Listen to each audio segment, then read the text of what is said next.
They served their country. They fought in wars. But their battles didn't end on the front lines. They continued in courtrooms and eventually in execution chambers. Today we dive into the dark history of veterans sentenced to death row in the U.S. Executions, final words, and last meals. Before we dive into individual cases, let's rewind history a little. The death penalty has existed in America since the colonial era, with methods ranging from hangings to firing squads and, eventually, lethal injections. Over time, public opinion shifted, but capital punishment remains legal in 27 states. Now, when it comes to veterans, things get even more complex. The U.S. military has its own set of laws under the Uniform Code of Military Justice, which includes capital punishment for certain crimes like treason and murder. However, most veterans convicted of crimes fall under civilian courts, where the death penalty is applied inconsistently, sometimes ignoring PTSD and other war-related traumas. Chapter 2. The Veterans Who Walk the Last Mile. Case 1. Manny Babbitt, the Forgotten Hero. Our first case is that of Manny Babbitt, a Vietnam War veteran who fought in the Battle of Khe Sanh. Diagnosed with PTSD, Babbitt found himself on the wrong side of the law in 1980 when he was convicted of murdering an elderly woman. Despite evidence of his declining mental health, he was sentenced to death. Babbitt's final act? He declined a last meal and requested the funds be donated to homeless veterans. His last words? "I forgive all of you." In 1999, the lethal injection ended his story, but not the debate over whether his service should have been a factor in his sentencing. Born in 1968 in Pendleton, New York, McVeigh grew up with a fascination for firearms and a strong distrust of government overreach. He enlisted in the U.S. Army in 1988, excelling as a soldier and even earning a Bronze Star for his service in the Gulf War. However, his experience in combat and exposure to the government's handling of military operations deepened his skepticism about federal power. His disillusionment reached a boiling point after witnessing events like the Waco siege in 1993, where federal agents engaged in a deadly standoff with members of the Branch Davidian religious group.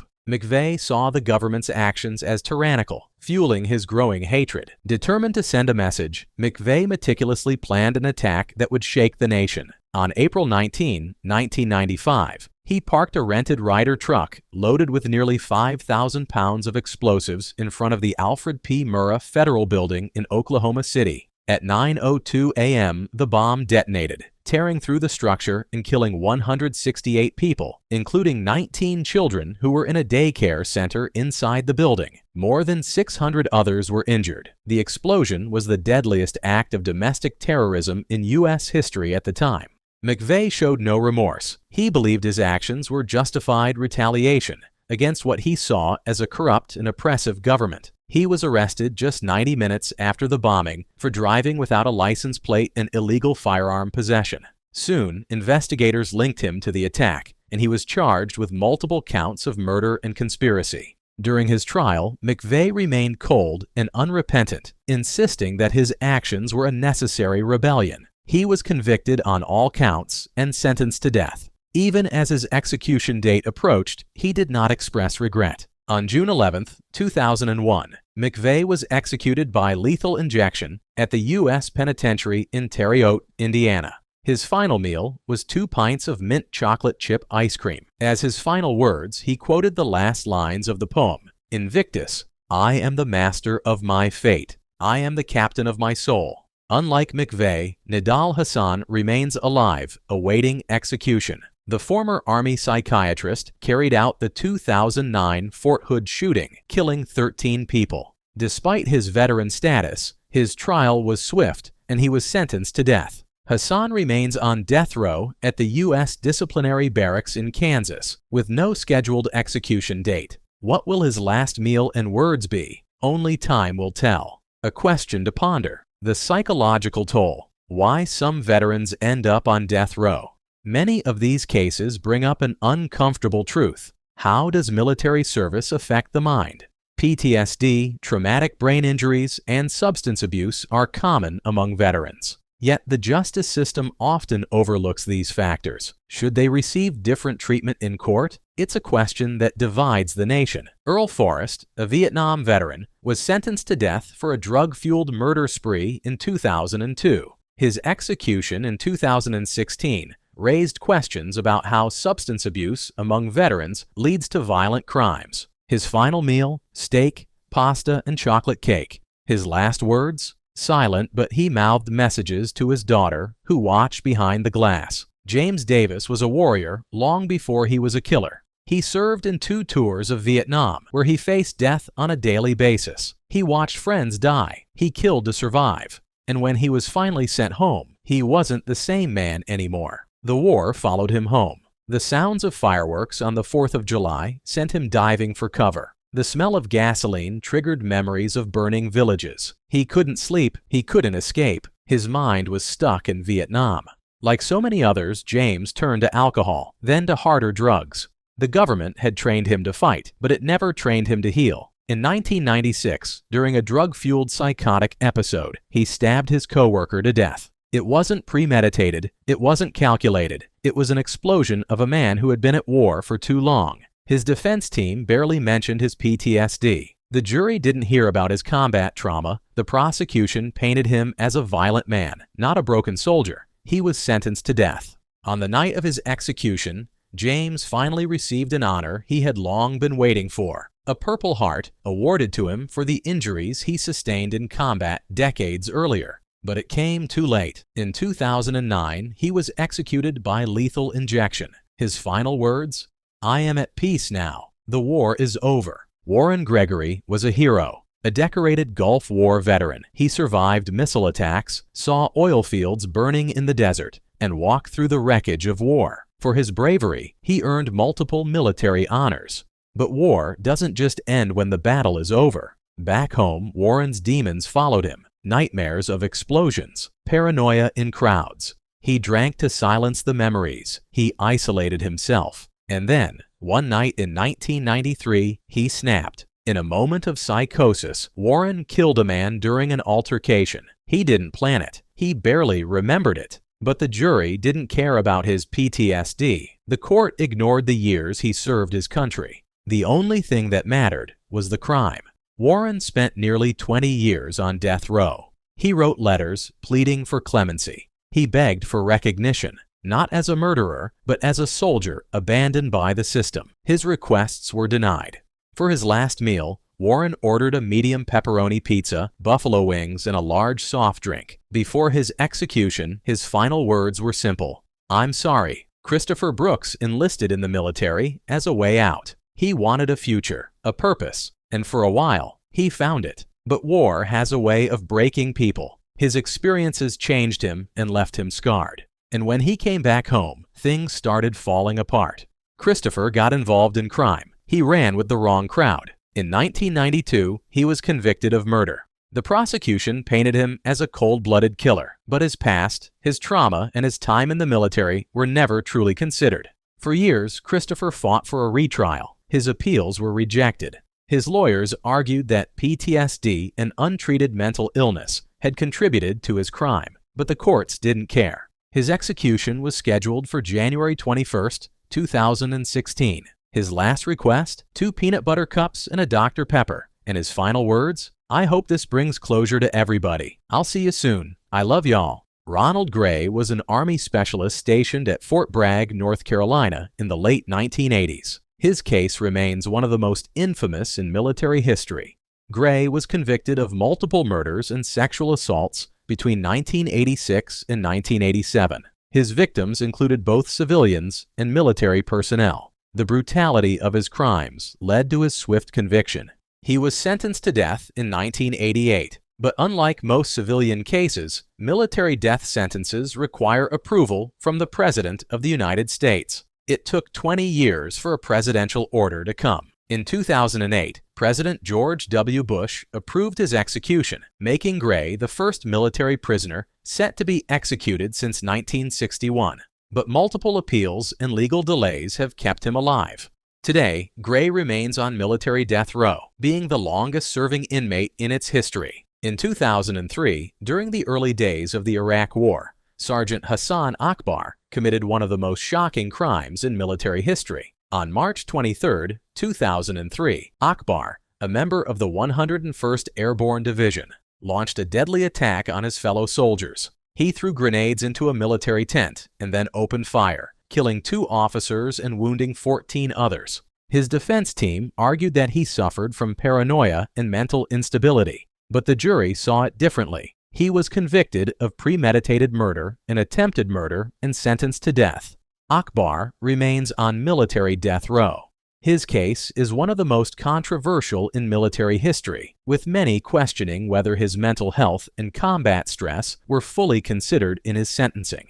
Herbert Richardson was a Vietnam War veteran who had served in the U.S. Army. Like many soldiers who returned from the war, he struggled with severe post-traumatic stress disorder and other mental health challenges. His experiences in combat left him deeply scarred, and rather than receiving the treatment and support he needed, he found himself navigating civilian life with untreated trauma. Richardson was convicted of murder in Alabama after he planted a bomb on the porch of a woman he had been romantically involved with. The explosion killed an 11-year-old girl, tragically taking an innocent life. However, his intent was not to harm the girl. Richardson had planned the bombing as a dramatic cry for help, hoping to stage a rescue that would allow him to regain the woman's affection. His actions, while reckless and deadly, were not those of a cold-blooded killer, but of a deeply troubled man, suffering from war-induced mental illness. During his trial, Richardson's military service and PTSD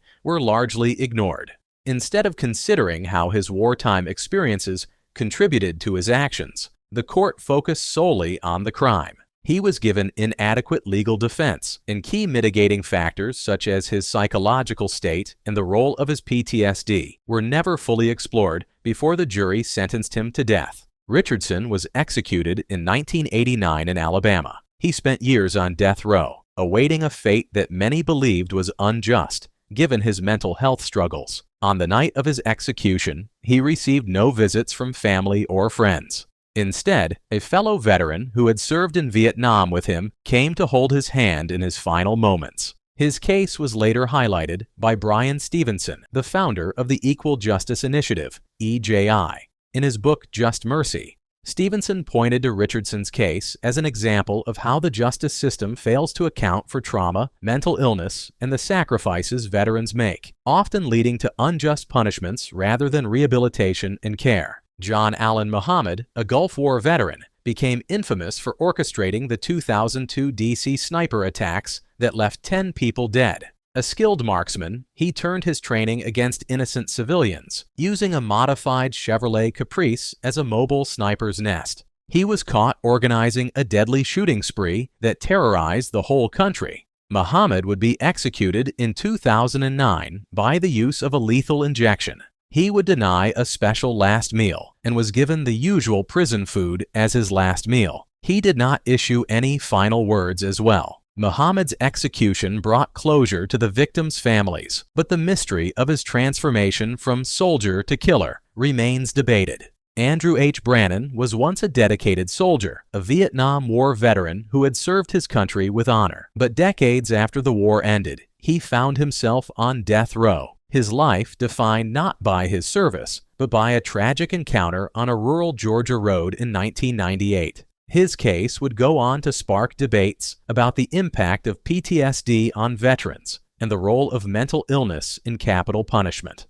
Born in 1948, Brannon was raised in a military family, instilled with a deep sense of duty. He enlisted in the U.S. Army and served as an officer during the Vietnam War, where he experienced the horrors of combat firsthand.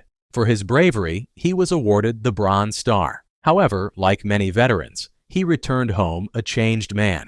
The war had left invisible scars, and Brannon struggled with severe post-traumatic stress disorder and bipolar disorder. Despite receiving a full disability rating from the VA, he remained untreated and increasingly detached from reality.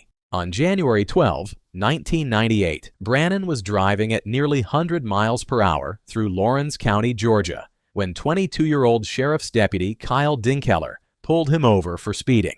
What should have been a routine traffic stop turned into a horrifying tragedy.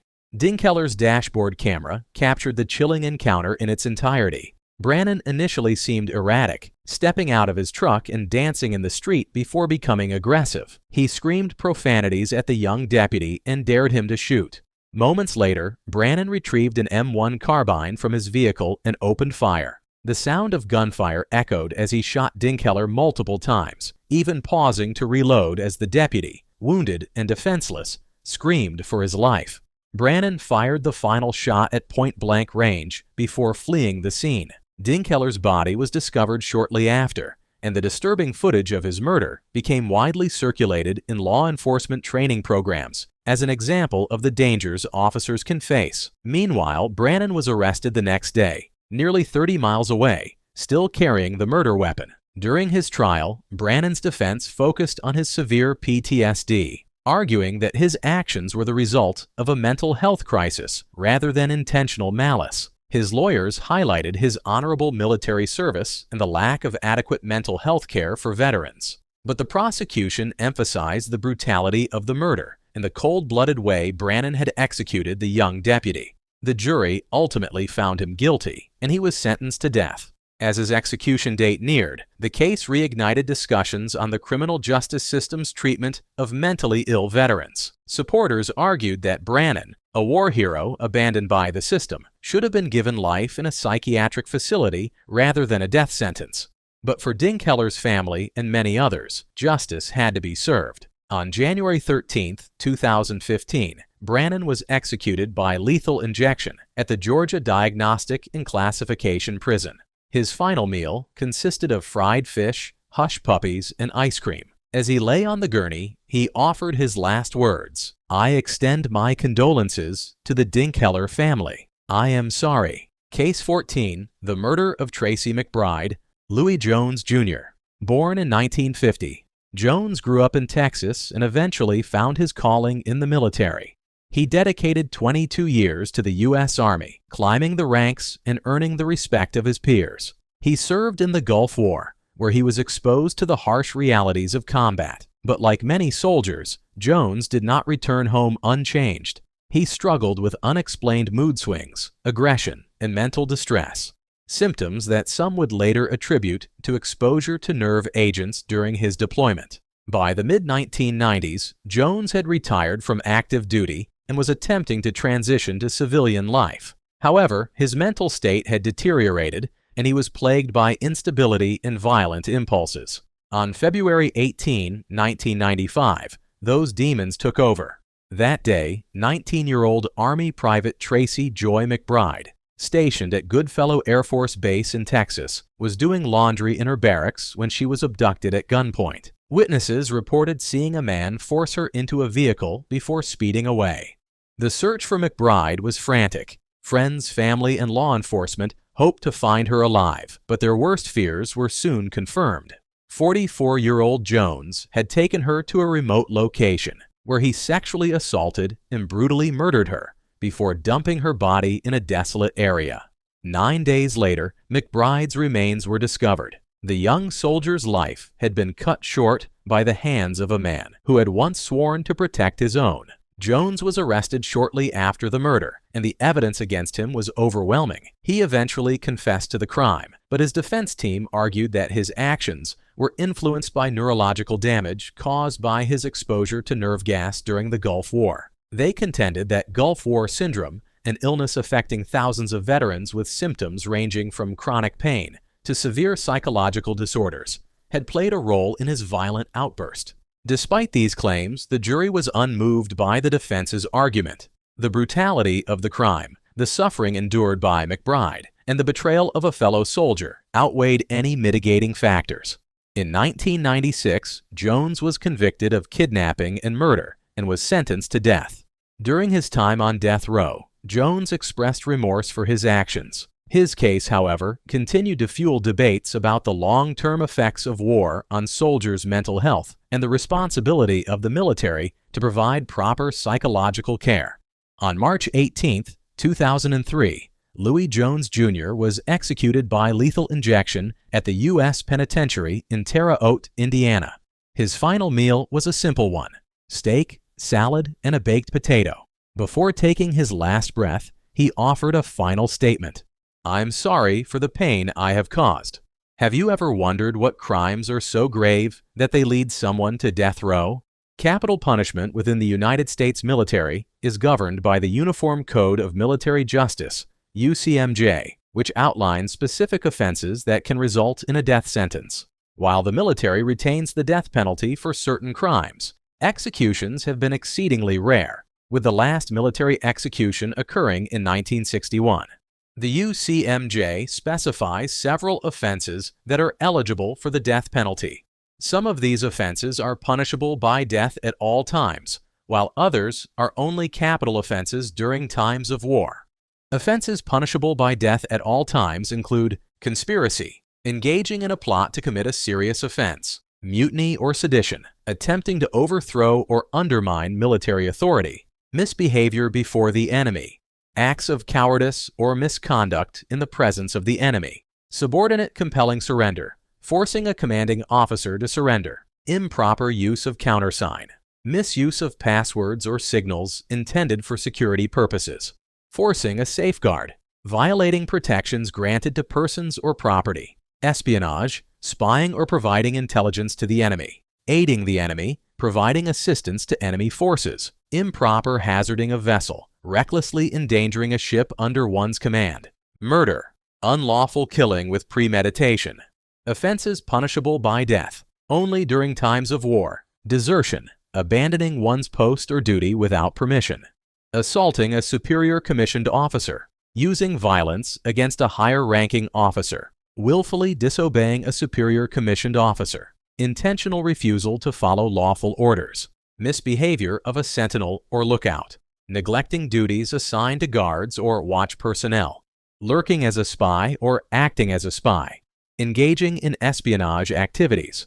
Note that while these offenses are eligible for the death penalty under military law, the actual imposition and execution of such sentences are subject to extensive legal processes, and in practice are exceedingly rare. As of February 2025, there have been no military execution since 1961. Several service members remain on military death row, including Ronald Gray, Hassan Akbar, Timothy Hennis, and Nidal Hassan, all convicted of serious offenses such as murder and rape. Their cases have undergone extensive appeals, and no execution dates have been set. The United States trains its soldiers to fight. It sends them to war zones. But what happens when they come home with invisible wounds?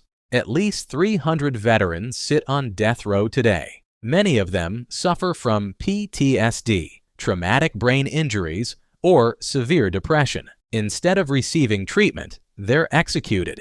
The justice system often ignores military service in sentencing. Only 10% of death row cases involving veterans mention PTSD as a factor. Many of these men were given death sentences without jurors ever hearing about their war trauma. Should veterans' mental health be considered in sentencing? Should they have received treatment instead of execution? Let us know in the comments below.